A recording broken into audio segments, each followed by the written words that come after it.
God bless everybody today. It is December 19th of 2023. This is a paradigm update. And what I found, I believe, is extremely important and adds to the conversation about what I've been talking about for some time. But in the last 48 hours, 48 to 72 hours, I found some information. I believe I've been enlightened to give this information to you. I do not know whether this information is going to happen or not, but I'm going to give you my analysis of what I found, and we'll see what happens. And what I'm concerned about is December 22nd of 23, which is what I've been concerned about for some time. Now, if you do not know what this is a siege on Jerusalem called Tenth of Tevet. Okay. Now, I originally had thought that we would see Turkey enter this battle by now and be basically with 10 nations on Jerusalem at this point. But as we can tell, that hasn't happened. But then I found something really interesting in 2 Kings 24 that I think explains why this hasn't happened yet and how it is going to happen, and it's added to the paradigm. Okay, it has not changed the paradigm. Well, it's added a whole lot more to the paradigm than what it originally had, but it hasn't changed basically anything that I put on the original paradigm, but I've added a lot more detail to it. So let's get into this. I want to get into this quickly. I want to get it out before Friday the 22nd, but we're 8 hours behind Israel, and so as we move into the 22nd, they're already there. So I want to make sure that you guys get this by Thursday so that we know that by Friday, if this occurs, and it may not occur. I'm just letting you know what's going on here. I found all this really cool stuff. I want to show it to you. There is a lot to this. This is going to be a little longer video, and I want to get through the whole thing. And I want to get through it while it's fresh in my mind so that I don't forget a lot of this stuff. And I got about 30 tabs opened up here, so I got to make sure that I don't lose anything here. So I'm going to start off by saying this. I hope in a lot of ways I'm wrong on Friday. But if this is what's really going to happen, it will shock the world, and it will change the whole trajectory of where we're going and how fast this is moving. So let's get right into it, and I'll show you what I'm talking about. So I reposted the paradigm on my front page, and I've also added all the videos out here that I haven't had out here for a while. I know I've been a little behind. I've got a lot going on here. So if you go to endofdaysurvival.com and you come down here, you can see these 4 PDFs, and we're going to click on this 4th one. And as you can see, I've added all the additional videos down here up to today. So I've been busy trying to keep up with all this. So when you click on this button here, it's going to bring you to the paradigm. Now, the paradigm in general has not been adjusted. I have had to add some things that I found, and that will be basically through this area here, okay? I've also done a text file that I'm going to show in the video so you guys can follow along with the text file. So I know it's hard to follow on this chart. Okay, so I'm going to put you in a text file, and we're going to walk through the text file, which is basically all the steps that move through this chart. Just to let you know where this is adjusted, let me go in here real quick just so you can sort of see some of this. As you can see, I've changed some of these areas here, but it hasn't really changed any information. This is that October 9th date. So anything between here and about here, I've adjusted a little bit so it makes more sense and it has a better flow, but the story really hasn't changed any. And I have found some additional information and dates that I've added to this. Now, I've added this to the page, my web page, so you guys can actually go out and print it out. And this is a printable file. You may have to use a magnifying glass on some of the text because it is smaller, but you can physically print this page out, which is unusual because most of my charts you can't. They're just too big. So I want you to understand that it's in this area from October 9th, which is right after the attack of Hamas into Israel, to this date, right prior to the signing of the treaty of the 7-year treaty with the nations. And I've added additional information here which adds to the conversation, and I want to go through that, but I'm going to do it on a text file and not here because it's just easier to understand. So now I've set this up a little. Let's actually go through the dates and the information on what's going to happen on those very specific dates based on my analysis. Now, I'm going to say this one more time. This is my opinion. This is what God has presented to me and illuminated to me so that I hopefully can present it to you and see if this actually occurs. Okay, I can't guarantee it's going to happen. Okay, so I know I'm going to get a lot of comments on, oh, you're whatever. It's not about that. I believe it's important that I found this information and I need to bring it to your attention. And so that's what I'm doing, because I believe on Friday we're going to see a number of events occur that are really going to matter to what's going on out here with Israel and how this is going to break down much quicker than most people believe. So I want to bring this information to you. It's so important. So let's get right into it. So we had that attack on October 7th of 2023, and Hamas attacks, invades Israel, kills approximately 1,200 people, and takes about 240 hostages. It takes approximately 2 days for Israel to rout out all the people that are in their country and then start to launch attacks into Israel, okay?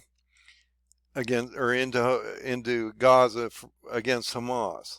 So this is extremely important because on my paradigm, one of the dates that I had stated was October 9th of 23, and I had stated this prior to this event happening. So now we need to see if some of these other dates are going to actually matter, which is the next one coming up is 12/22 of 23. But I actually did videos about this date and how I knew we would see, because Daniel has a vision. He's sickened for 21 days, and then he's approached by Michael and Gabriel. He has a vision about Michael going against Iran and Persia, and after those 21 days, he literally sends the Archangel Michael against Iran. And what I had talked about was we had the September 18 date to the October 9th date, and that we would see Israel launch an attack against this nation. And it happened. Now, I didn't know what exactly was going to happen. I didn't realize Hamas or whatever. I just knew there was going to be an attack of some kind, and that Israel was going to be under duress, because that's what the paradigm told me. And if you go back in my videos for a while now, I've been talking about this October 9th date for some time. So because that happened, it concerns me that what's going to happen possibly on Friday might really happen. And if that does, then at least we know where we are in time, and the paradigm truly is probably going to come true, and we literally have a roadmap as we move forward. And I'll tell you, this scares me that this could literally happen as I'm watching Israel break out in the West Bank, and Hezbollah is breaking out in the north. This matters to what I'm talking to you about right now, okay? Because that secondary front of Hezbollah is getting ready to break out in Lebanon, Golan Heights, and the West Bank area. This is going to affect them on Friday, at least based on my paradigm, okay? So when I was going back over my information, I found something. I think that's extremely important. At least it's important to how it transpires as we move forward, not necessarily that the dates are accurate. We'll see how that plays out. But I believe the events, and I've said this for a while, the events will occur as they did in Alexander the Great's time. I haven't changed my opinion on that. I believe this is a past to future prophecy, and that we will see it play out almost exactly as it did in the past, as it does play out in the Bible, as it tells us it's going to. So I'm showing you that procession of events as it happened in the past. Well, Jeremiah, Ezekiel, Daniel, and all these guys were on the ground. They saw this literally happen in front of them, only it happened in the past, and they told us it was going to happen in the future because they warned us what was coming. So while I was looking through the paradigm, I found this, and this I believe is extremely important to understanding how this is going to break out soon. Possibly in the next few days, on December 22nd even. Okay, now look at what it says in 2 Kings 24. It says, in the days of Nebuchadnezzar, king of Babylon, came up. So he's getting ready, Turkey's getting ready to break out. And Jehoiakim became his servant for 3 years. Well, Jehoiakim, in my paradigm, is Isaac Herzog, which is the president of Israel today, okay? Netanyahu is the prime minister. Isaac Herzog is the president.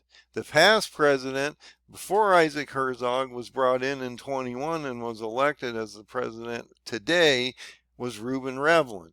And Reuben Rivlin was the president between 2014 and 2021 because they have a 7-year period. So Isaac Herzog came in 2021. I've said for a while that 3 kings of the past reflect 3 kings of today based on the time that they've been in position and the length of time they've been in position and the leader of the country that they're in. Okay, you have 2 leaders of Israel, which is Reuben Rivlin and Isaac Herzog. Both of these were the presidents of Israel, and you have Nebuchadnezzar, in this case, reflects Turkey, or Erdogan of Turkey, which is a leader at this time. And so it says that Nebuchadnezzar will come up against Israel in this case, because the king of Israel is Jehoiakim in this case, and he captures him and he becomes his servant for 3 years, and then after that he rebels against him. And I've talked about how Isaac Herzog, if you go into my older videos, how he will be captured on a very specific date. Now I brought this date up for a while, but I really didn't know what to do with it because it just seems so crazy, but it is what it is. The paradigm's what it is, and this will play out as God wants it to play out. I'm just telling you this is how it happened in the past. We'll see how it moves forward. So Isaac Herzog will be captured when Nebuchadnezzar comes against his land, possibly on Friday based on the paradigm, and I want to show you why as we move forward. So this king, Jehoiakim, will be captured and serve 3 years in a prison before he's released, or he escapes or something, and then he turns and rebels against Nebuchadnezzar, which is 3 years later, which would be Antichrist at this time, not Gog of Ezekiel, which he is now, because you're going to have a resurrectional event, and 3 years later you're going to be in Antichrist time zone, not now where you're in the birth pains and sorrows and in Gog of Ezekiel 38 and 39's time zone, and you're getting ready to watch a Daniel 8 effect also happen here. So look at this. This is extremely important. So what he's saying is that Nebuchadnezzar is going to come up, but he's going to send 4 different groups against Israel prior to Turkey getting there. Now, so follow what I'm saying here. So Nebuchadnezzar's getting ready to break out, and when he does finally get to Israel, he's going to take this king and he's going to put him into captivity for 3 years, okay? And then he's going to turn against him. So he's sort of giving you the narration of what's going to happen here. Then he says this: the Lord sent against him bands of the Chaldees, bands of the Syrians, bands of the Moabites, and also bands of the children of Ammon, and sent them against Judah to destroy it, according to the word of the Lord which he spake by the servants the prophets. So what he's saying is he's going to send proxies against Israel first, and then Turkey's going to come in later, as you're going to see that play out in this chapter, okay? Turkey's going to come in, and they're going to invade about the same time this attack is going to happen from these 4 different areas, okay, or these 4 different groups, okay? So I want to show you these areas real quick because they're important, that you understand that the attack on Israel is going to happen through 4 proxies that are surrounding Israel. And I want to show you the footprints of those 4 proxies so you can understand who's attacking them, okay? Now look at that. Turkey, this is the Chaldea, okay? Turkey's in portion of this. Syria's in portion of this. Iraq through Babylon's in portion of this. Lebanon's in portion of this. The West Bank, all the way to Gaza, was part of the Chaldees, okay? That's extremely important. You understand that Syria, Iraq, and Lebanon are all attacking them at this point, or attacking us, and Gaza's also attacking. But I've talked about this potential attack on the West Bank, Lebanon, and Golan Heights through Hezbollah that's getting ready to happen. And if you've watched anything recently, I've shown you reports how it's ramping up in the northern part of Israel, and we're going to see a breakout. But just in the last 12 hours, I've seen multiple attacks from Israel into the West Bank area, and they've had a lot of people killed there on both sides, and it's really ramping up quickly. And hopefully I'll, at the end of this, before I'm done, show you those reports. But I want to get into this because this is more important. But just realize that the Hezbollah front is moving quickly, and it is ramping up at this very moment. And here is your basic map of Syria. You see Damascus. Damascus just got bombed just in the last 24 hours or so. So Israel is launching attacks into Syria on Damascus at this very moment. And so this is ramping up in this area also, as well as they're also attacking in Lebanon. And then you have the other 2 kingdoms it talks about, the Moabs, or Moabites, and the Ammons. And so this is extremely important. So what are you seeing there? You're seeing Israel being attacked by the north and the eastern borders against Jerusalem, okay? And I've talked about how I thought we would see potentially an attack or an invasion by Hezbollah into Israel, and they would either stay there and literally keep attacking Jerusalem, or and they would also bring hostages out. I've also heard that Israel's taken 100 hostages out of the West Bank area just in the last 24 hours. So this is going to heat up, and all these articles are out there if you want to go see them. They're easy to find. So you have all these kingdoms here above and around Israel that are going to affect Jerusalem here, okay? Now, based on what it's telling me is on the paradigm and on 2 Kings 24, you would see all these 4 regions come against Judah to destroy it, okay? But as you go down into this teaching through this verse of 2 Kings 24, you're going to see that Turkey comes in later. They're not the first wave of attacks, which is some pretty interesting information if you want to know what's going on out here and how this is going to play out in the next potentially few days.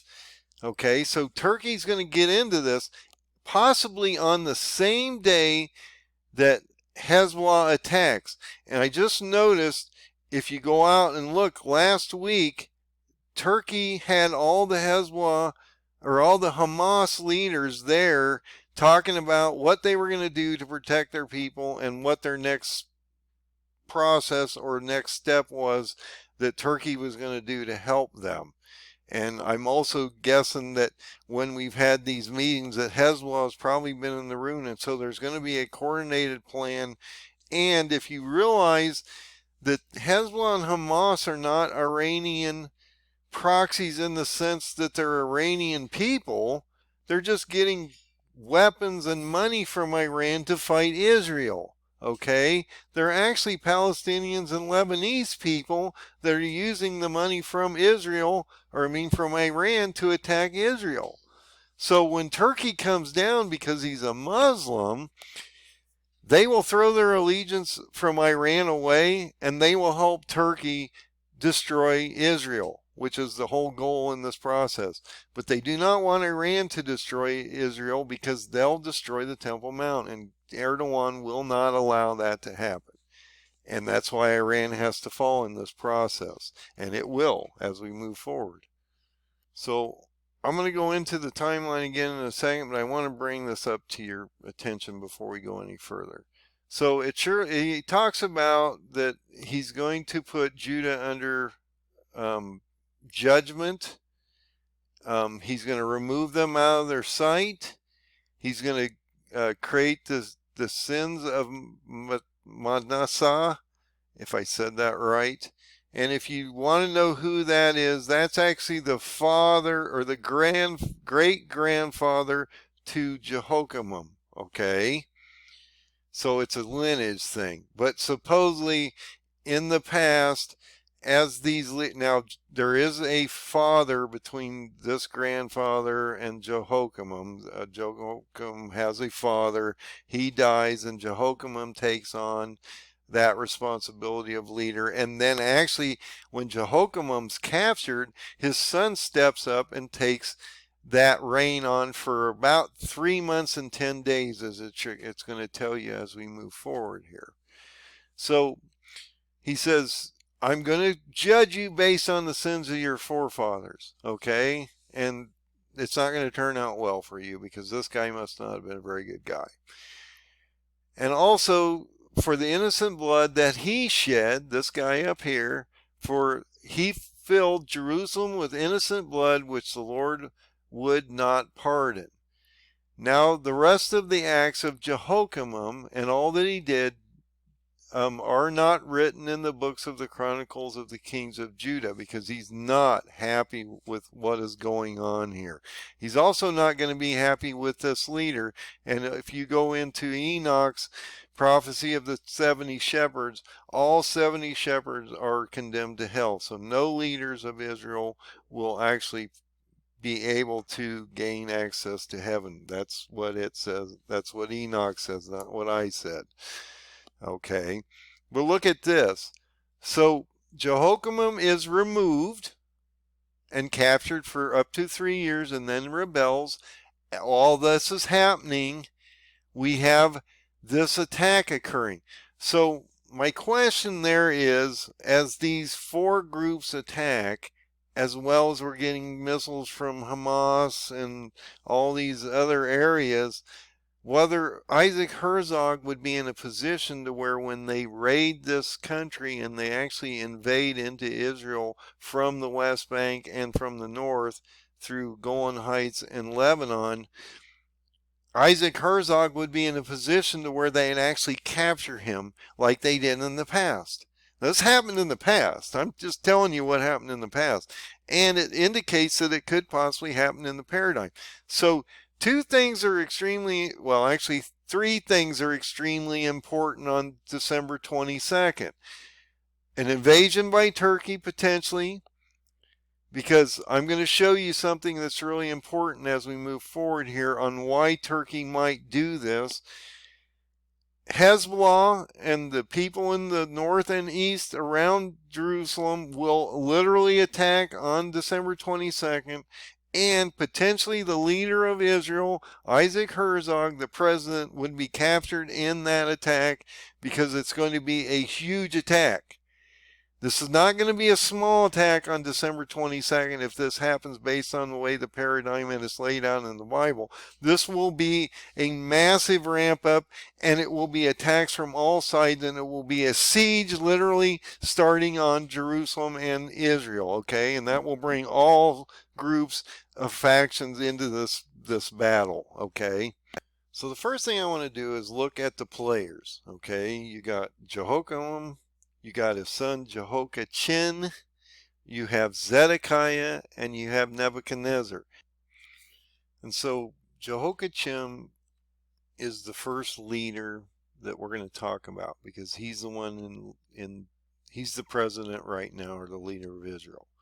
When he's captured, based on 224, his son steps in, and he's in position for approximately 3 months and 10 days, and then he's removed, and Zedekiah is brought in to take his place. Now, realize Zedekiah has been a past president, and he will be placed in as a sitting president again once both Jehoiachin, Isaac Herzog, and his son are removed and taken to Turkey based on what happened in the past.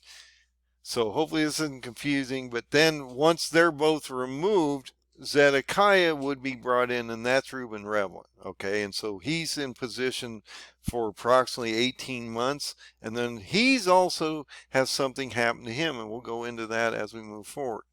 But as you move through this guy's information, it takes you down to a point down here, which I think is extremely important, and I think it's pertinent to what is happening right now as we move forward. I've talked about this invasion of Turkey into Syria and how we would see these other nations finally form around Israel and attack it. So it says that Nebuchadnezzar, in the month of Shevel, I'm going to say that so badly, November or December, which is interesting because we're in December right now, and Turkey's getting ready to break out. The king of Babylon assembled his army, and after he had invaded the land of Hatti, which is Syria, he laid siege to the king of Judah. On the 2nd day of the month of Adar, which was March 16th, he conquers the city, took the king Jehoiachin, because it's spelled two different ways, but it says Jehoiachin in this case, prisoner.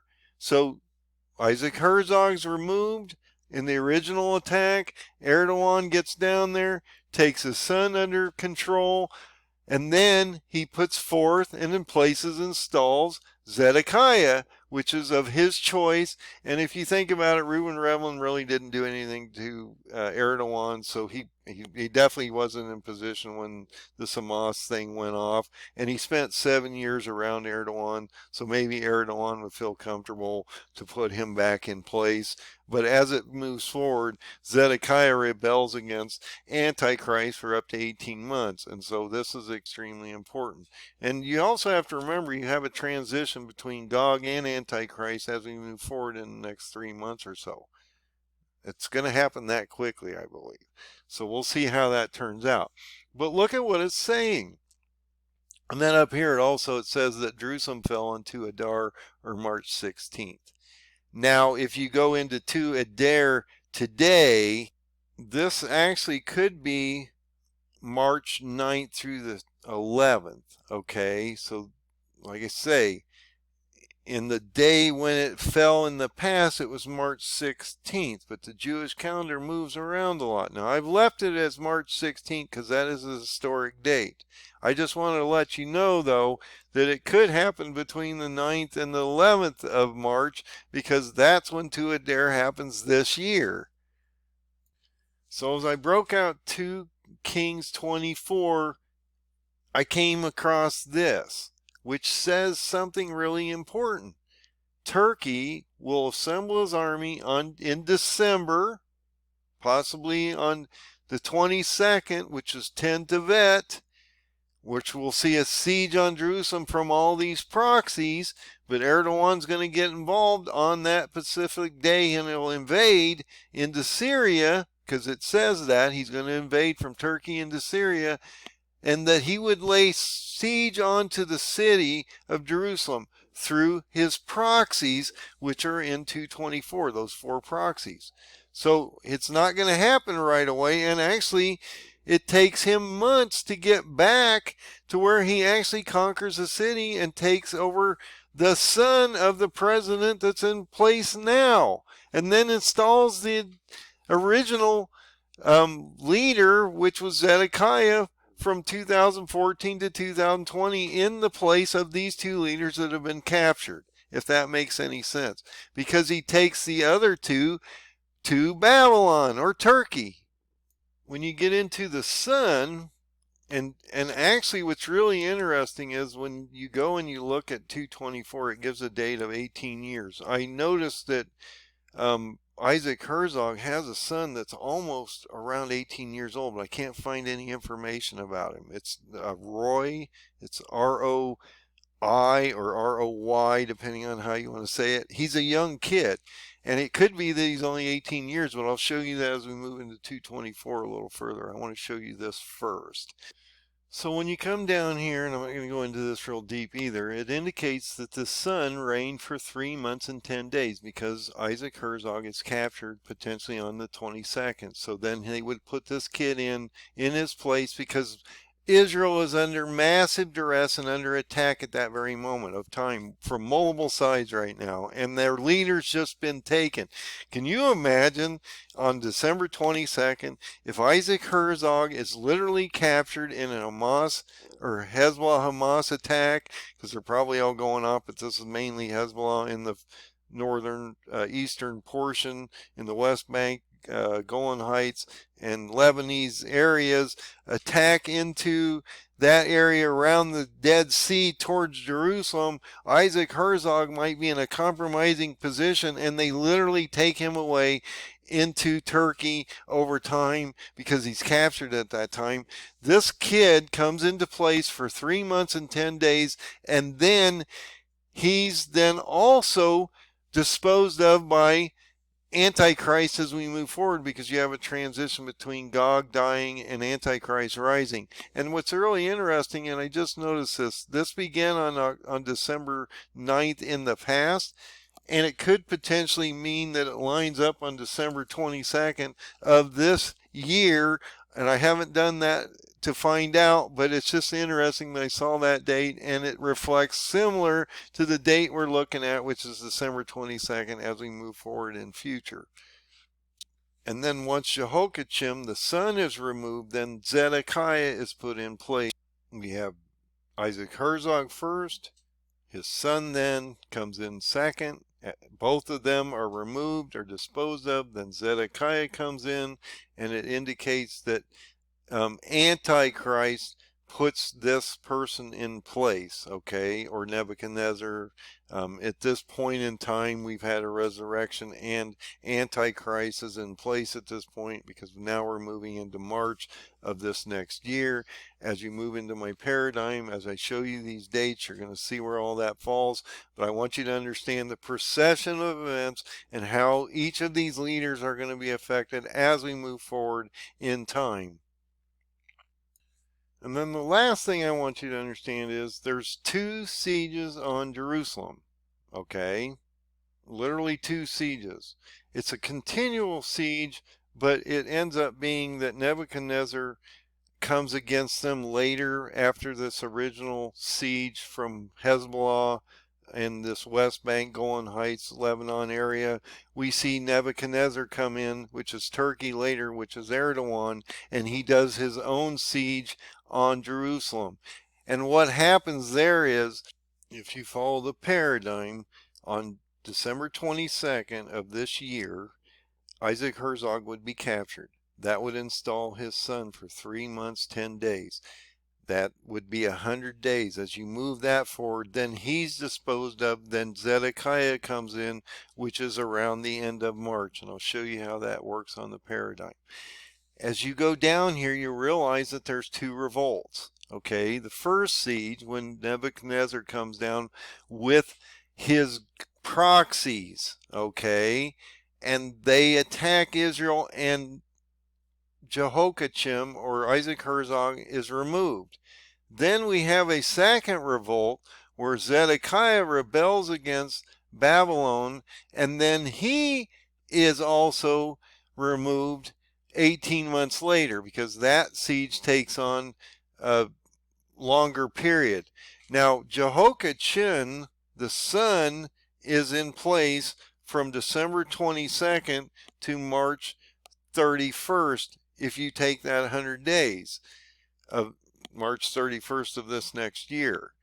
So then they would put Zedekiah in, and then he would move out till approximately August of 25, because I'm going from December 22nd to August 25 of 2025 in the paradigm, because it's under control of Turkey and basically under siege this whole time until Nebuchadnezzar breaks down the walls and actually conquers the city, and then installs Zedekiah 18 months later.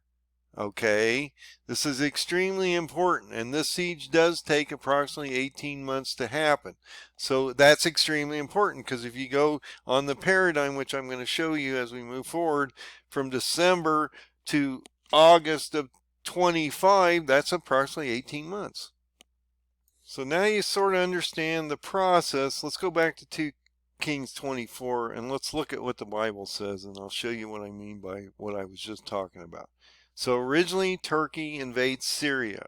On that same day, and when that's launched, God sends 4 proxies against Israel, and they take that leader into captivity. Okay, so Turkey breaks out here, and in this process of these 4 bands, they captured Jehoiakim, they put him in as servitude, into captivity for 3 years, and he rebels after 3 years against, in this case, later Antichrist. So you have all these groups around the West Bank, Golan Heights, and Lebanon area that literally go against Judah to destroy it.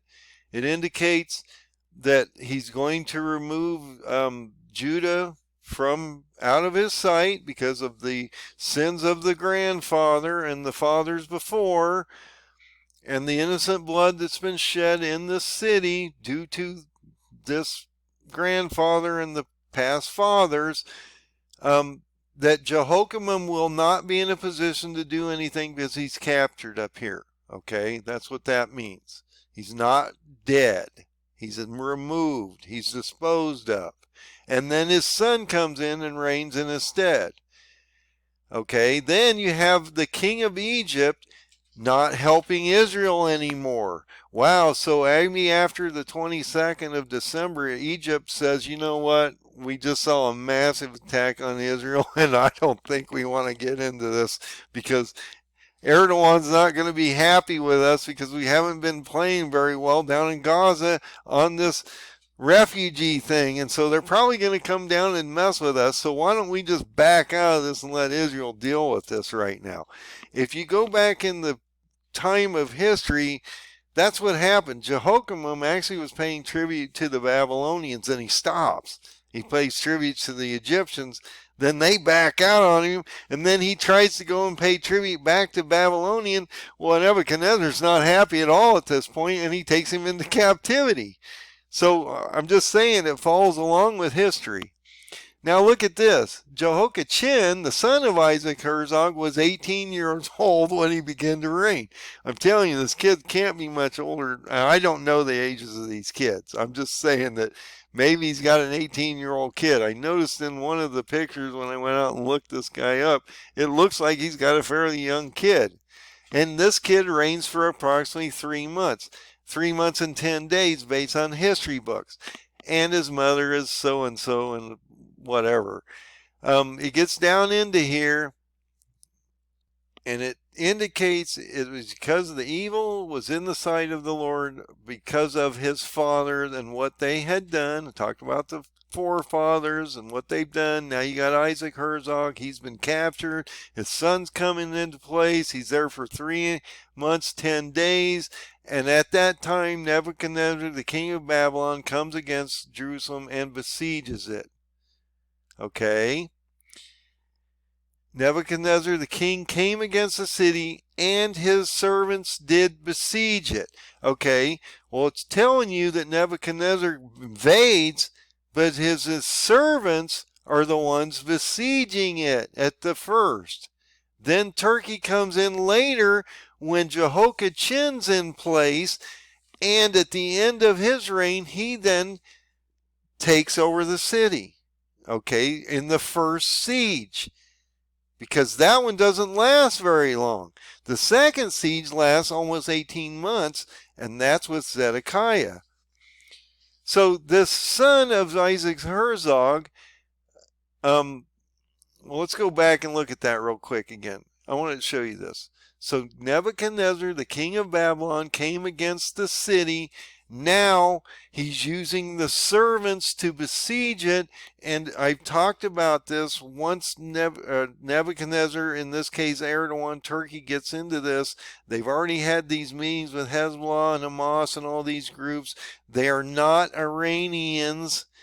They're Palestinians and Lebanese, and they're going to join the Muslim leader and not Iran, because Iran gets shifted to the back, okay?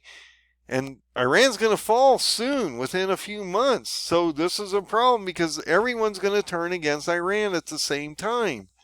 And so when Jehoiachin is taken captivity and Israel is broken into and captured, because it says he takes it into captivity. He takes all the treasures away. He takes Jehoiachin away.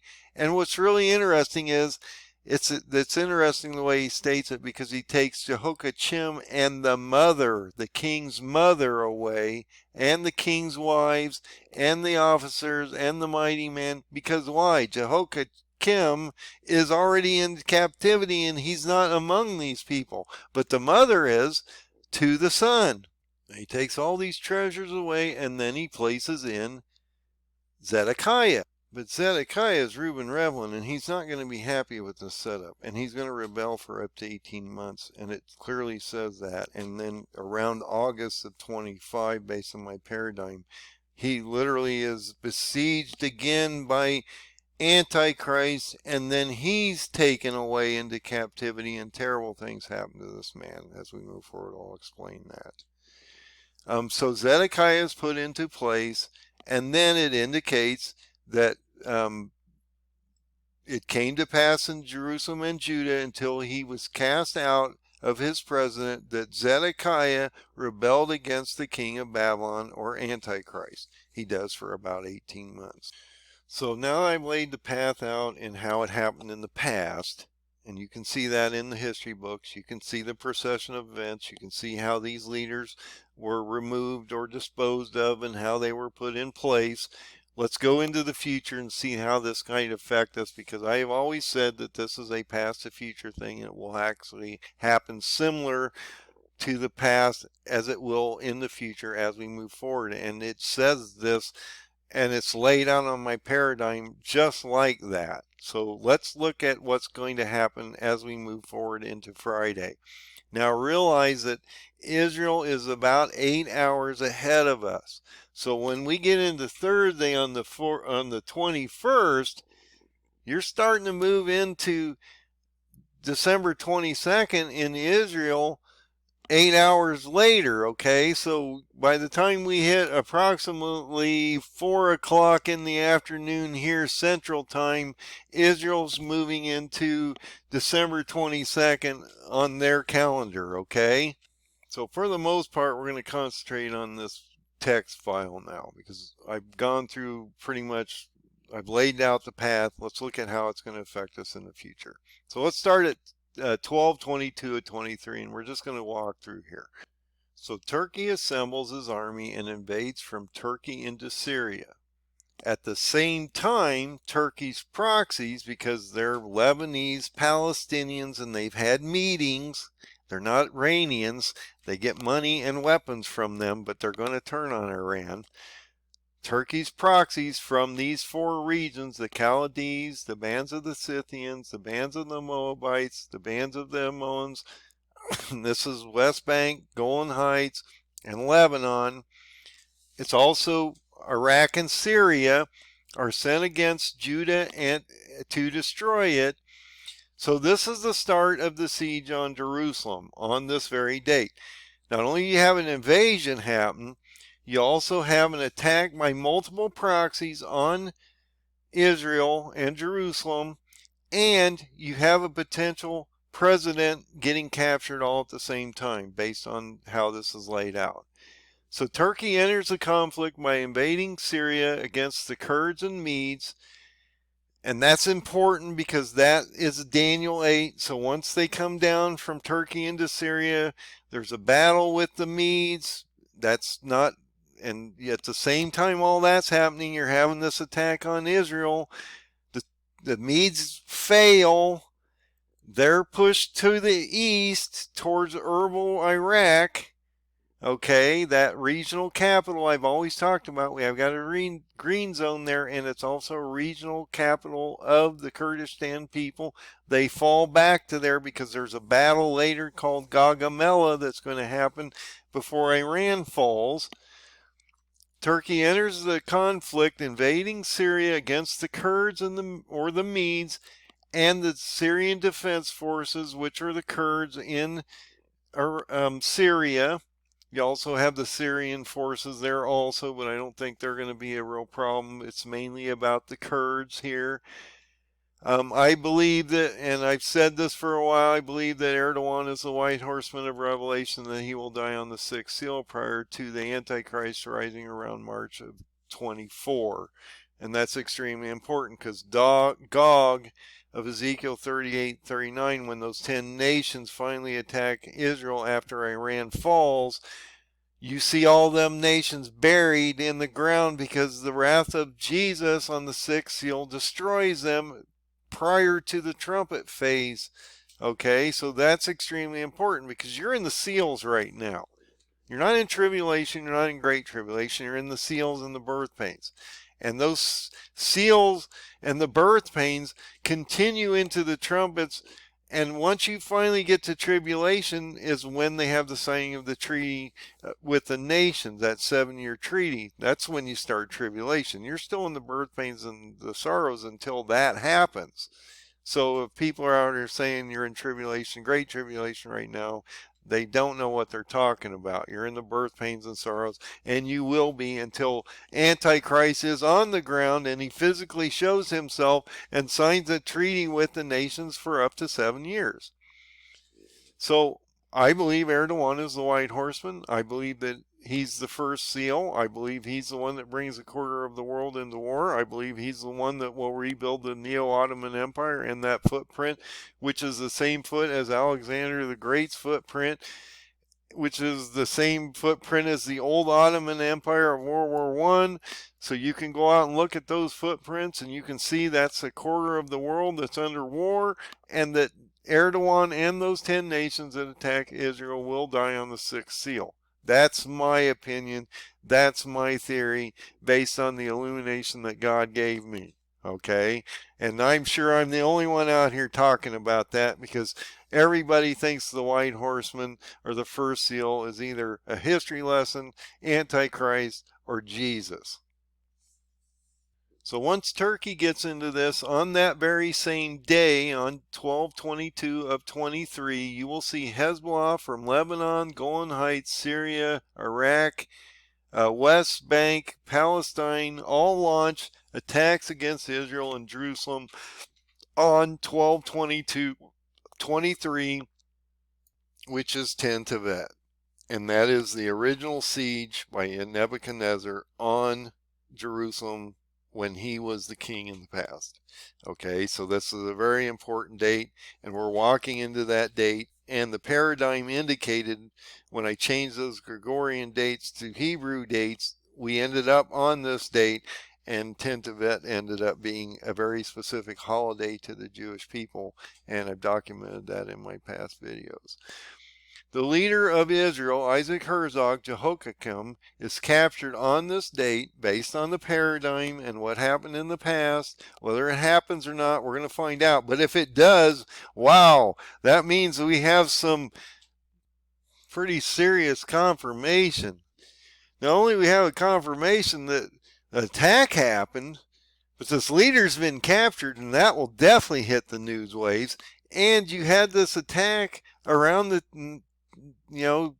October 9th, as it indicated on the paradigm. So that gives us multiple possible confirmation. And Turkey's invaded too. So that was my main confirmation that we're getting ready to have Daniel 8 happen, was that Turkey had to go in against Syria and that he would affect the Kurds, which is going to end up being that the Kurds align with Iran, and both those nations falls against the nation of Turkey, because Turkey's the one that destroys both of those nations. So there's a lot of confirmation potentially happening here. So you have all these groups attacking Jerusalem potentially on Tenth of Tevet on the 12th of the 22nd of December of 23, which is on this Friday. And that actually starts into our Thursday because, like I say, Israel is 8 hours ahead of us. The leader of Israel, Isaac Herzog, is captured on this very date and then is taken into Turkey later and is in captivity for almost 3 years, and then he rebels against the Antichrist as we move forward. This event is prior to the Sixth Seal event in January, February of 24, because Erdogan's not died yet. The 10 nations haven't attacked Israel, and Iran hasn't fallen yet, because we have Daniel 8 has to happen, Ezekiel 38, 39 happens next. Israel's attacked, all those nations are destroyed, then we have a resurrection of Antichrist before March. I know, it's a fast timeline.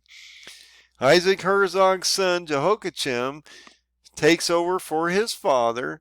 This only lasts 3 months and 10 days, or approximately 100 days total. This event occurs or happens on approximately the same day Isaac Herzog, the president of Israel, is captured and removed to Turkey. Then I go into those 4 different groups of people.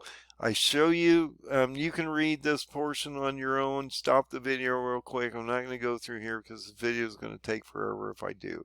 It shows you where the Chaldeans are. It shows you where the Syrians are. It shows you where the Moabite area is. It shows you where Ammon is.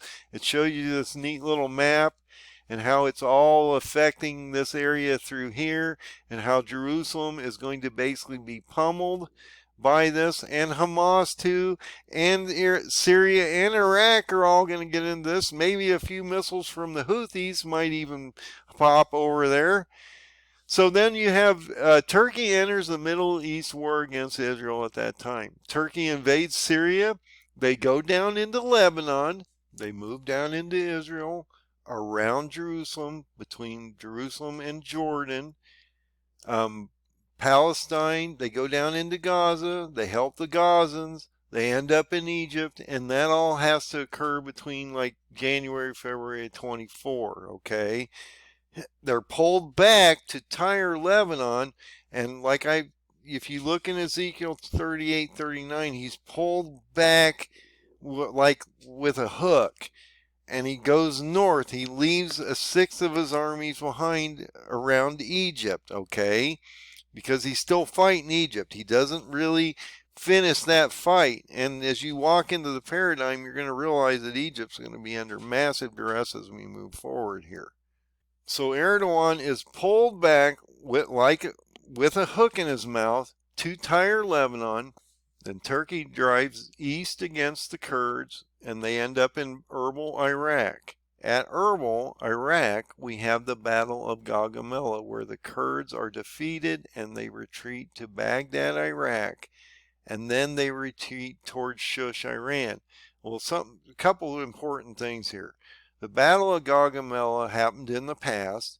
It was against the Kurds and the Medes in Erbil, and if you go there today, that's a regional capital of the Kurdistan people, and it's a green zone of ours, so it will affect not only the Kurds, but it will affect our people over there in this green zone at that very time. Once the Kurds are pushed between Baghdad, Iraq, and Shush, Iran, they will align with Persia or Iran. Once this alignment occurs between the Kurds and Persia or Iran, Turkey defeats both these nations quickly, as it indicates in Daniel 8. The destruction of these two nations of Iran and the Kurds completes the Daniel 8 prophecy, and then we start to form the Ezekiel 38:9 prophecy, where the 10 nations start to form.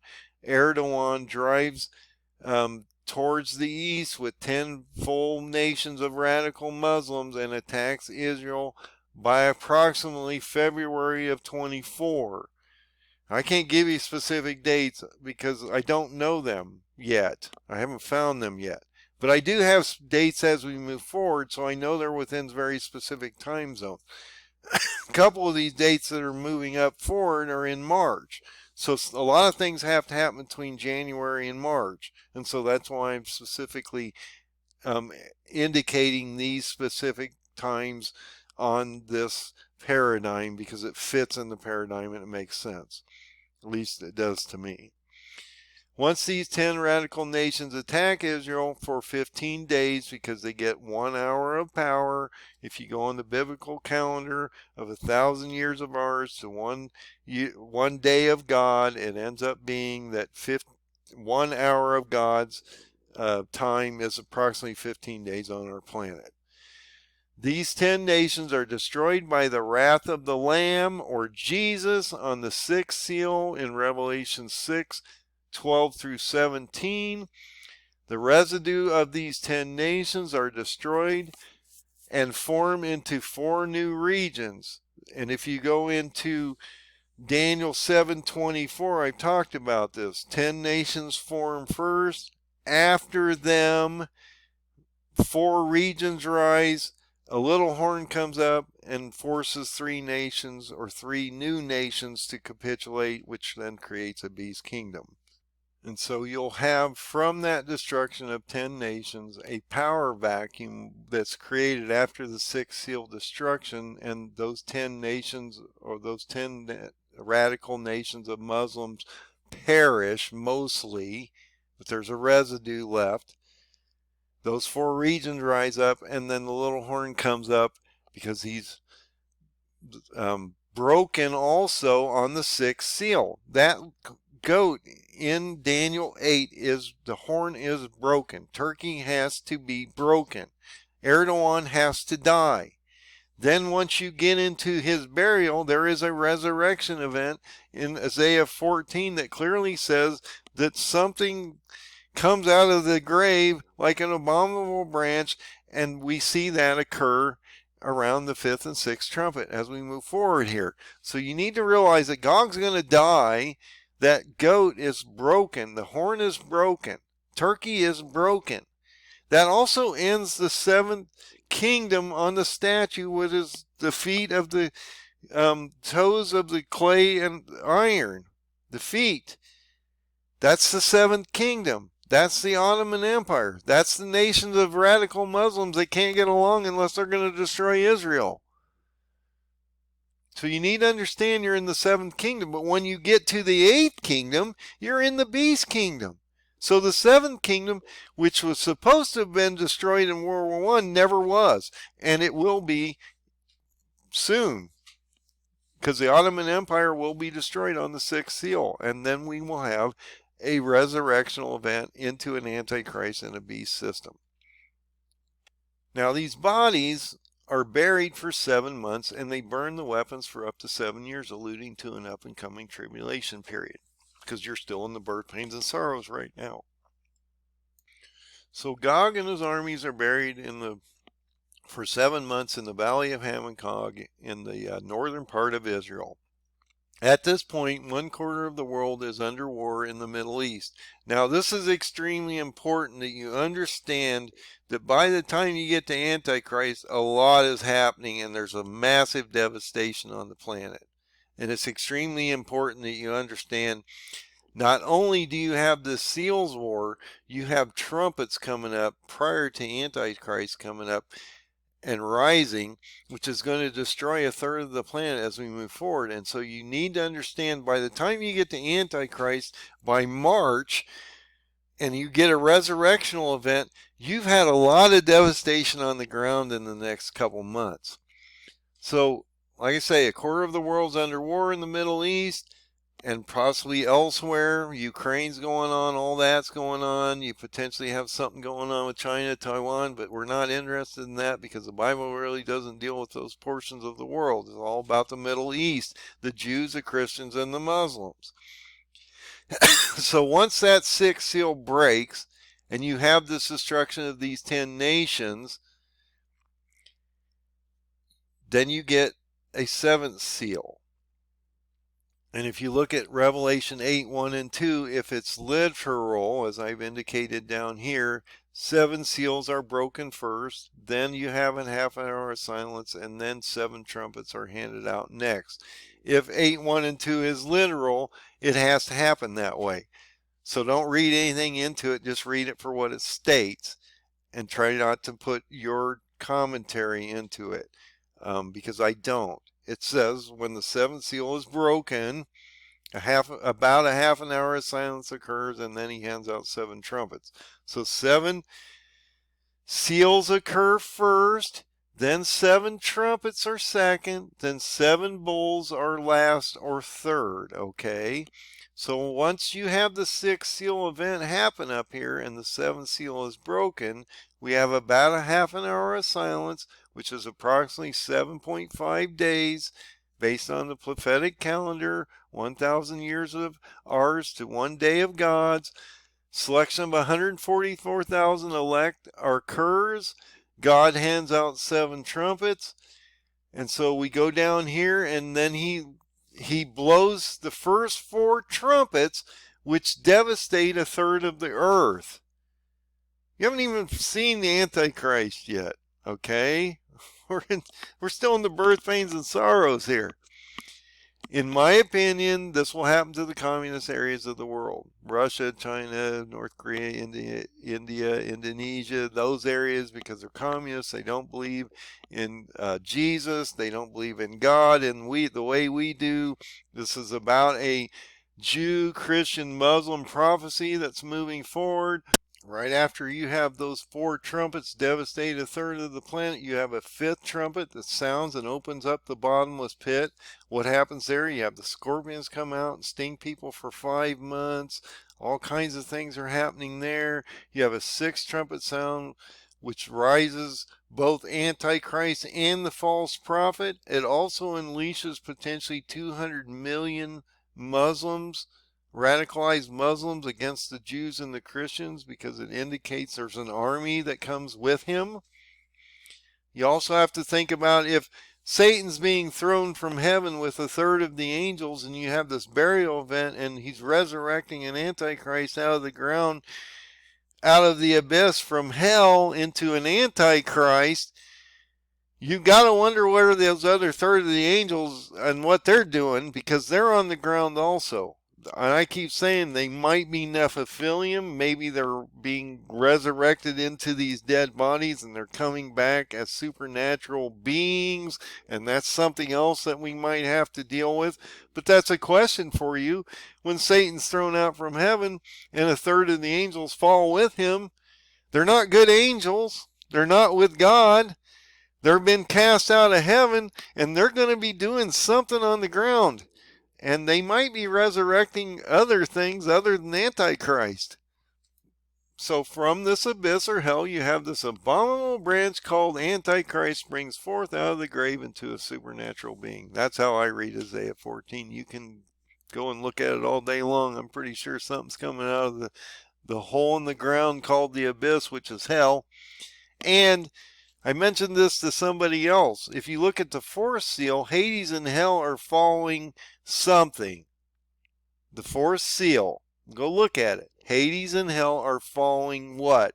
I say Erdogan to his destruction on the sixth seal, because the bottomless pit is going to bring forth an antichrist from his dead being, and it's already moving towards him and his destruction on the fourth seal. So if you go look at that, you realize that that fourth seal is talking about Hades and hell and how it's moving with him. Or at least in my opinion, that's what it's saying. So once Satan's thrown out, he's controlling Antichrist and the false prophet. It's not Satan that's Antichrist. Antichrist is another being that's controlled by Satan, and Satan's also controlling a false prophet. Now I say the false prophet is a man because when you go to Revelation 13 and you look at the very last verse, you'll realize that it's attached to the false prophet, which is the second being in Revelation 13, not the first being, which is Antichrist. It's broken into two beings. The first or top portion of Revelation 13 is about the Antichrist. You go to the bottom portion of Revelation 13, it's about the false prophet. And he indicates clearly that that is a man, and his name is 666. So I've always said that the 666 is with the false prophet and is a number of a man, and so he's talking about the Pope, where this person is a resurrected being out of the ground into a supernatural being, and he's not a person anymore. He's more than that. This guy's just impregnated with specific powers through Satan. But Satan's literally brought this guy out of a hole and resurrected him, similar to our Lord Jesus, and they're mimicking this, okay? So a lot of people are going to think when Antichrist comes out of the ground that he's Jesus and he's been resurrected. And there's going to be a massive falling away from the church to this religion because it's Islamic. Okay, and so they're going to be confused because churches haven't done a very good job anyway. Once Antichrist appears, the four regions that are on the ground, because you have the destruction of the 10 nations, that residue turns into four regions, as Daniel 7:24 indicates, and then from that a beast kingdom forces the other three to capitulate, and they all turn into one big footprint called the beast kingdom, which is under the control of Antichrist. But Antichrist is being controlled by Satan. Okay, now we're going to move back into some dates, and then these are some dates that I found just recently that I think matter to the paradigm, so I've added these dates. Now not all of these, but this 316 date matters, and this 331 date matters, and I have added both of these to the paradigm chart. So on 316 to 24, Turkey Antichrist conquers Jerusalem on 2 Adair, as I showed you in that previous article about the siege on Jerusalem. It happens on 2 Adair. It could happen on the 16th. It could happen between the 9th and the 11th because there's discrepancy between years. But I look at the history and I try to use those dates.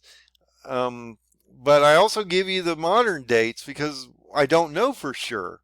You know, it says 2 Adair in the history book, it says it's 316. You go to 2 Adair this year, it starts on the 9th and ends up around the 11th. So it's just some discrepancies there, so I want to bring all that to your attention. He takes Isaac Herzog, Jehoiakim captive, because now we have Antichrist on the ground, okay?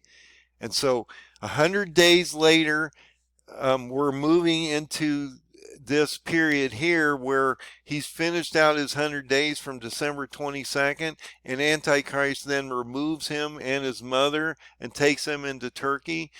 Well, on 316, Turkey conquers the city and takes Isaac Herzog captive and then removes them to Turkey, which happens actually on, I believe, the 31st, because that's the 100th day of this guy's leadership. okay, Isaac Herzog's son. And where I get that from is December 22nd of 23, 100 days later would be March 31st. So I have to look at all these different dates. I'm trying to lay this out the best I can. After the 100 days, regardless of whether it's on the 16th or the 31st, he takes this guy away with his family, okay, to Turkey.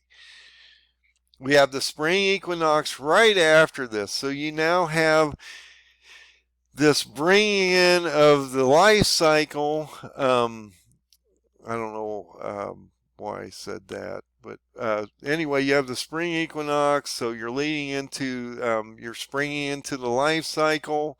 The 21st, Antichrist stops the continual burnt offerings prior to the signing of the 7-year treaty of the nations. And this is extremely important. So if you go to the paradigm, this has been on there for a while.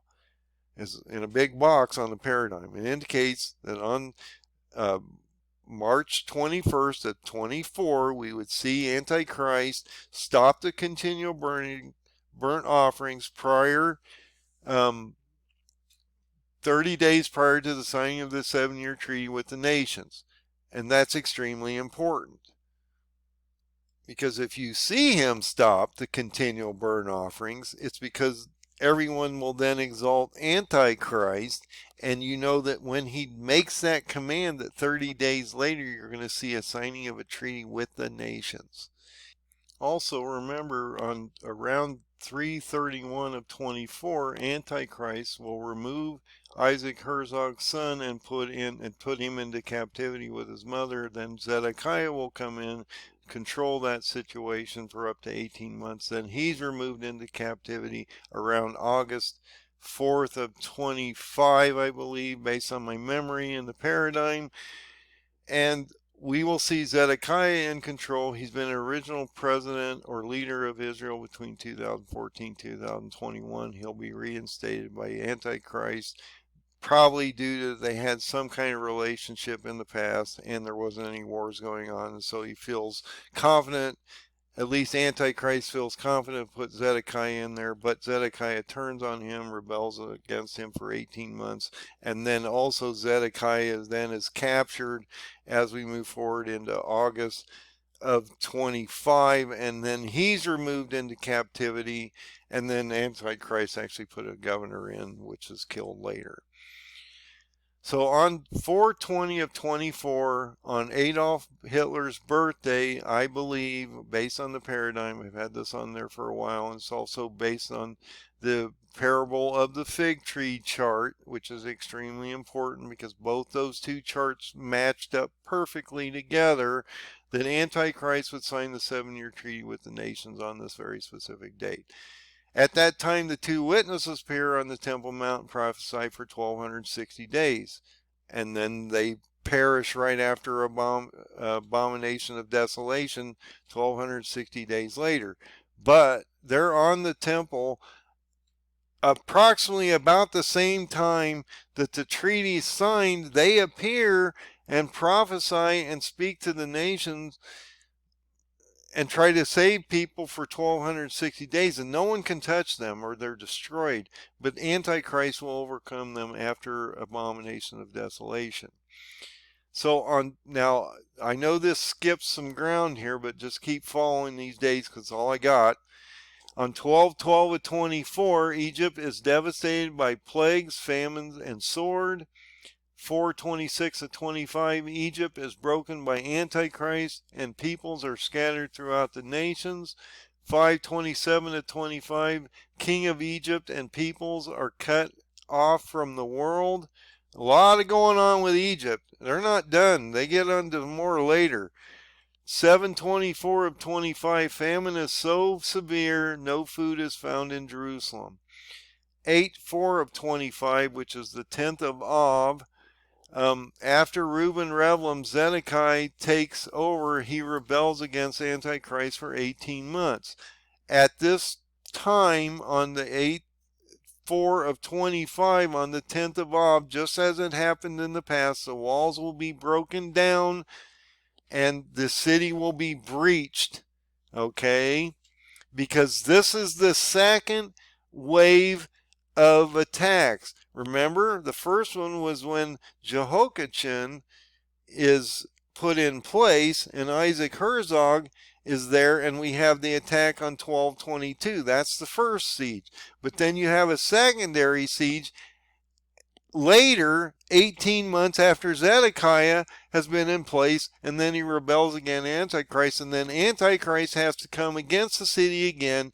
Then he captures, or he breaks the walls down, he captures all these people. Reuben Revlin, or Zedekiah, tries to escape the city of Jerusalem and is captured on the plains of Jericho, which are in the northern parts of Israel. Reuben Revlin is taken to Antichrist, where both his eyes are removed. This happened to Zedekiah in the past. Same thing will potentially happen to Reuben Revlin, because he spurned Antichrist because he went against him for 18 months, and then he had to siege the city again. So that probably won't make him real happy. And then he kills both of his sons, and Reuben Revlin actually has 2 children. Isaac Herzog has 3, so I don't know. I'm looking at the youngest one there because he's an older man. Reuben Revlin is not killed, but spends the rest of his days in Turkey. You have a rapture event, and you have the bowls go down, so I don't know. He's a leader of Israel. He's condemned to hell based on Enoch's 70 shepherd prophecy, so I don't know how that will work out for him. Probably not well. Antichrist places a regional leader into place for Reuben Revlin, and so Zedekiah is captured and terribly mangled and sent to Turkey.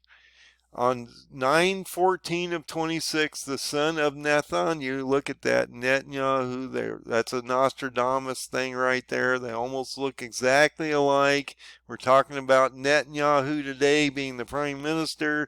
Even though he's under massive duress, he has 2 boys. Abner, which is a military boy.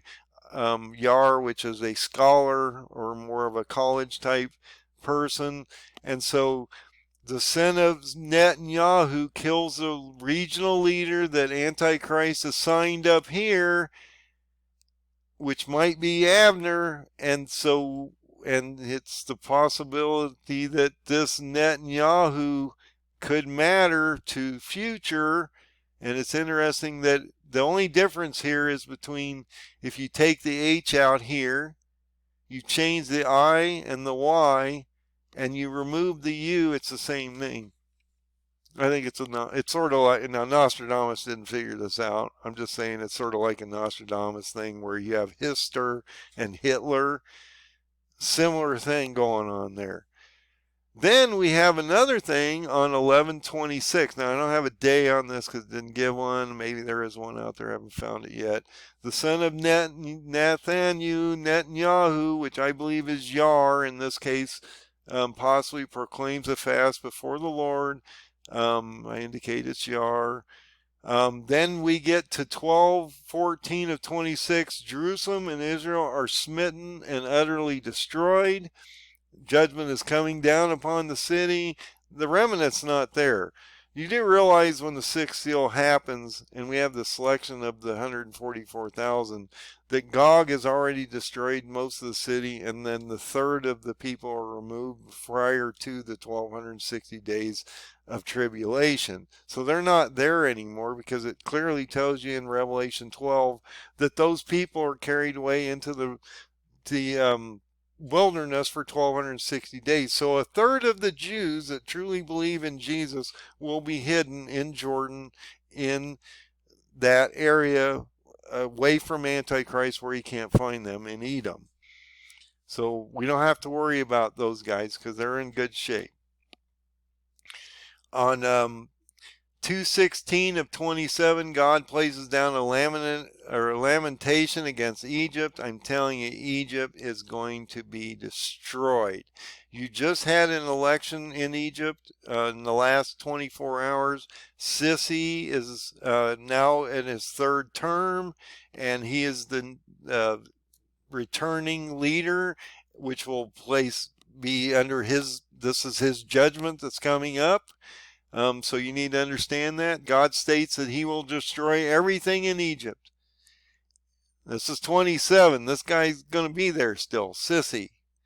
Okay, that's the new leader, or that's the leader's name that's been there for the last 3 times he's been reinstated.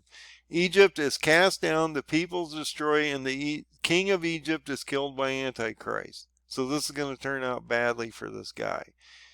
7:19 to 27, abomination of desolation happens on God's seat. Shortly after abomination desolation, the 2 witnesses are overcome by Antichrist and perish. They lay in the streets for 3.5 days, and then both are resurrected. And God says, you know what, this story's about over. Don't grab anything, run to the mountains, because this city's going to be destroyed, and you need to get out of here. On 8, 11, or 12th, because it's a 2-day event, of 27, you have the 9th of Ab, which is potentially the destruction of the 3rd temple. On 10, or October 2nd and 3rd of 27, this is the start of the Feast of Trumpets. This potentially is your 7th trumpet event on October 2nd, which would potentially be your rapture event because it's on a sabbatical Saturday, and the East Gate could be opened. So Jesus would be able to come back through the East Gate like he said he was going to on a sabbatical Saturday during the Feast of Trumpets, during the Fall Feast, which he has to complete when he comes back the second time, as the Jews tell us. In my opinion, this is when rapture occurs, on this very date. Now, I do not know the specific day or time because this is a 2-day event.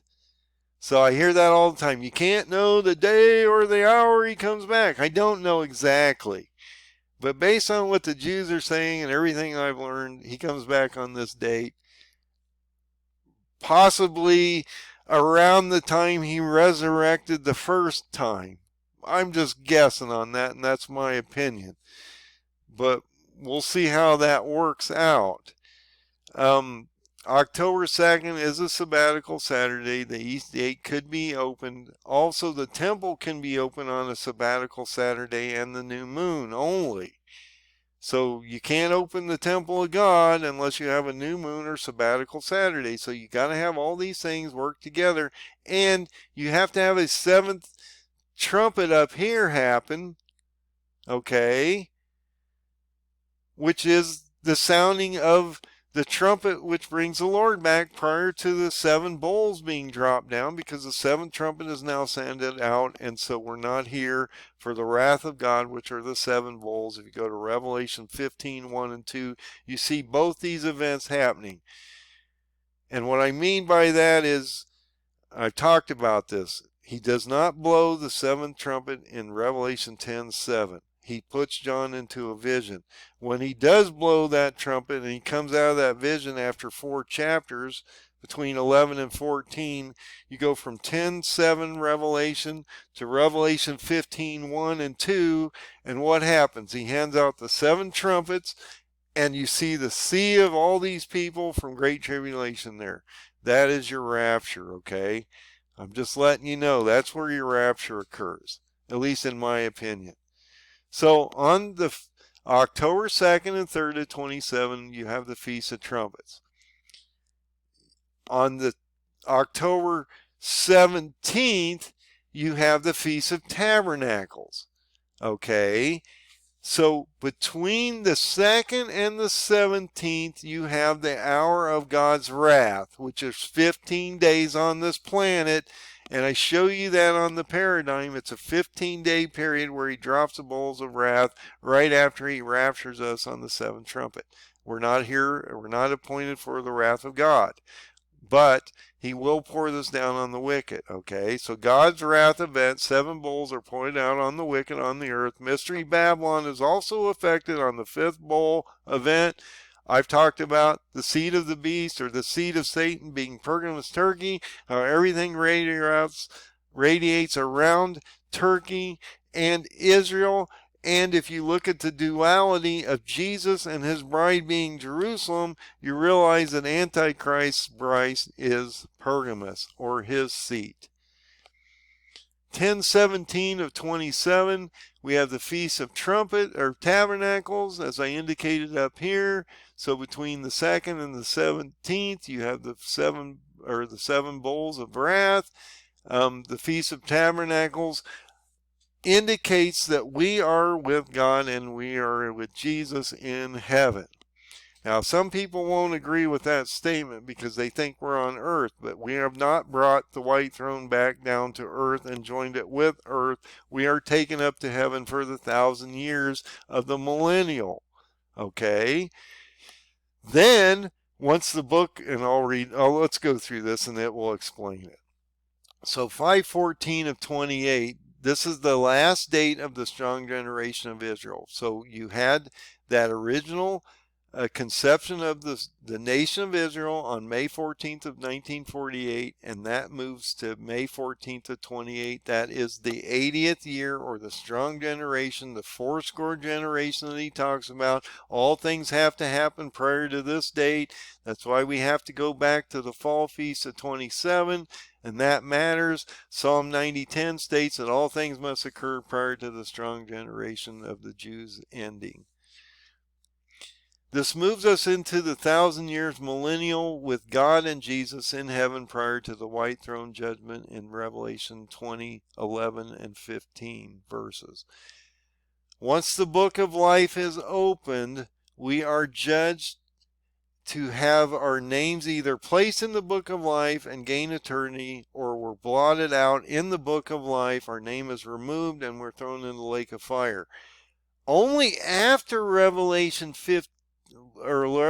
20 verse 11 through 15 does the earth and the white throne come together, and everyone is judged and is either gained eternity or is thrown in the lake of fire. Heaven moves down to meet and join with the earth, and the new kingdom of God is formed, and the eternity starts in Revelation 21.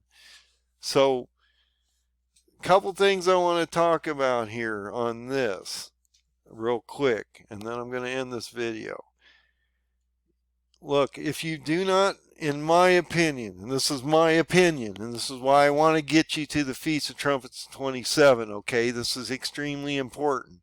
If you do not make it to the Feast of Trumpets of 27 and you're not raptured, in my opinion, you will not get to the 1,000-year millennial, because when the book of life is opened in Revelation 20, all the dead rise and are judged at that time.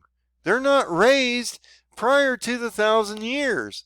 So the 1,000 years are for the people of great tribulation that were raptured here, the saints, the martyrs, and elect from great tribulation, as it states, not everybody else, only the people that make it there and still are alive and are removed from this planet as live people into heaven are going to be in the 1,000 years. That 1,000 years is for us to learn everything that God wants us to know, so that when the masses join us here and the earth is brought down, or the white throne and heaven is brought down to earth and reconnected, we then teach the masses what they need to know, but they've been basically judged, okay, and blotted out or thrown in the lake of fire, and we don't have to worry about the bad ones because God's already judged them, and so their names are still left in the book of life. So to me, it's important that I make it to October 2nd of 27, or on this Feast of Trumpets, so I can be raptured and spend my 1,000 years with Jesus and God, learning about all the cool things he wants to show us before the eternity even gets here. Then you become a teacher, and you have a part of God's teaching, so that you can then teach the masses when the eternity happens and all the other people join you. So it's extremely important that you make it to this date, okay? Especially this date, in my opinion. Now, I don't know what hour you got to get to, but that's the date you need to get to. So it's extreme, and this is why I bring all this up to your information. You have as of today, I know I'm going to keep saying this, 1,383 days to the Feast of Trumpets of 27 October 2nd, when you will be raptured, in my opinion. So God bless everybody. I hope this makes sense. Keep an eye on the West Bank. It is lighting up there right now. Israel has launched multiple attacks into that area, and Hezbollah is not going to tolerate this. And I'm telling you, I'm really concerned about Friday, December 22nd of this year, because I believe we will actually see a massive siege by proxies of, in this case, Turkey, Lebanese, and Palestinians, people from Israel or from Iraq and from Syria will all launch attacks on Israel all at the same time, and potentially we will see an invasion by Turkey and the president of Israel removed all at the same time and captured. Is a lot going on, I get it. But you look at what's happened in the last month, or between now and what's happened on October 7th, especially though in the last month, you'll see that this is ramping up quickly and that we're breaking down at this very moment, and this is going to fail soon.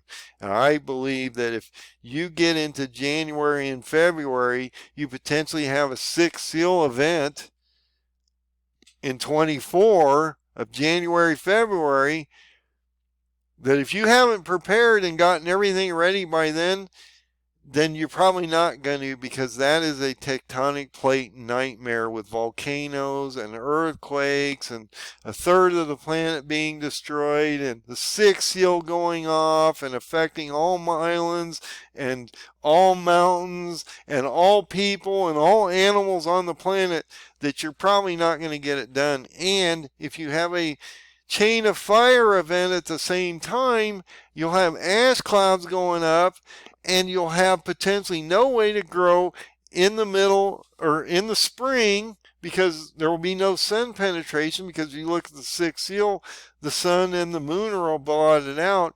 And if you have a sixth seal event during January, February, at least in our area, we're in the middle of the worst part of winter. So are you ready for that?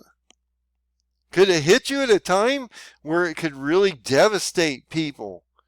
And that first wave of death that comes over this planet could be tremendous. You need to be able to get through these first waves so that you can get to this possible rapture event.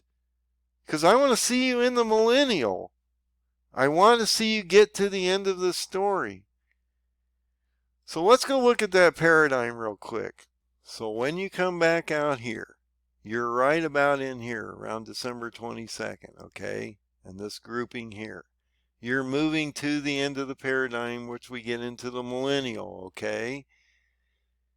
As you walk through these dates, you're going to realize that everything that's out here has a verse attached to it. Multiple verses in a lot of cases, if you looked at my paradigms before. But it also gives you very specific dates, like the continual burnt offerings stop on March 21st to 24. And the two witnesses appear on the signing of the treaty on April 20th to 24 during Hitler's birthday. Then when you get over here, you have an abomination of desolation on July 19th to 27. Then you have the Feast of Trumpets on the 2nd and 3rd of 27. You have the Feast of Tabernacles on October 16th and 17th of 27. But all these additional dates are built into this the Psalm 90:10 parable of the fig tree chart, which deals with the 1260, the 1290, the 1335 days, and the 2300 days that Daniel gives us in chapters 8 and 12.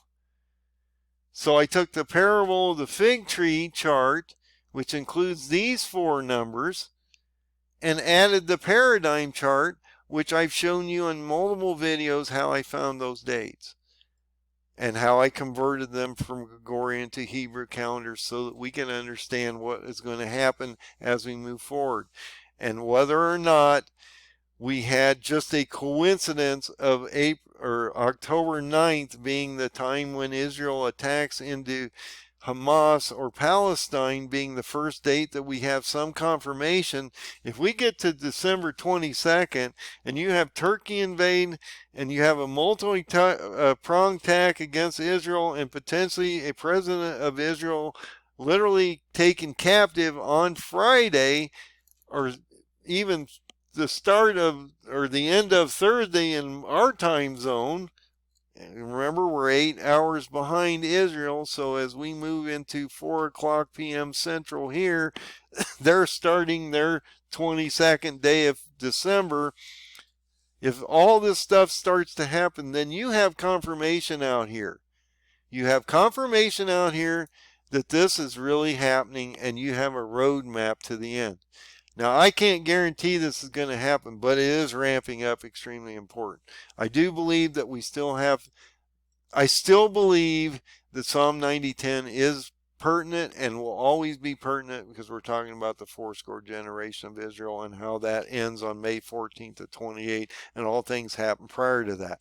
Whether the built-in paradigm works with it also, we're going to find out soon, because we're approximately 4 days or less from the 22nd. So God bless everybody. Keep an eye on this. I wanted to bring this to your attention before this happens or breaks out.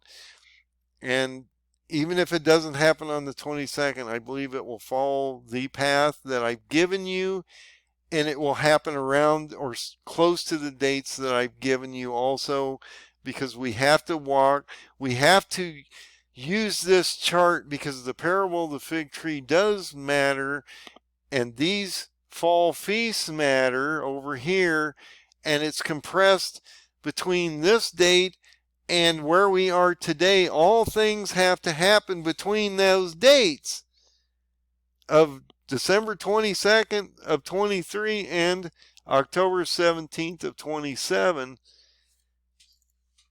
And if you look at the date of today, which is December 19th, to the Feast of Trumpets of 27 of October 2nd, you know you only have approximately 1,383 days left.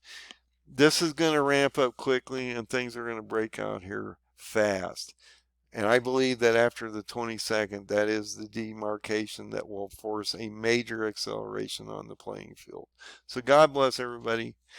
Find the open door. Find Jesus. Get right with him. This is going to break. Get your families ready. Start talking to people. Let them know what's happening. If this breaks out on December 22nd, you know what the path is. You have the roadmap. You have Biff's playbook in your back pocket. So please use it and let people know what's coming up, because it's important that we save their souls, get them to the Feast of Trumpets of 27, and get them to the rapture point so we can see them in the millennial and not have to see them in the eternity, because they won't be there for it if they don't get to the seventh trumpet.